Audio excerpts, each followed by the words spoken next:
याउद्रे MFC पाखंग मरक्ता अमता याउद्रे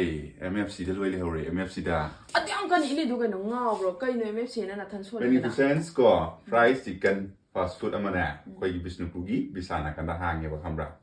aduga DC rom dagi laagana DC ka ba do adai kitang hen to leigada ba aduga oil pump yoragana opposite to oigada ba khamra MFC je khamra ado noi saba satuse aduga mayam ju saba lakna ba haidi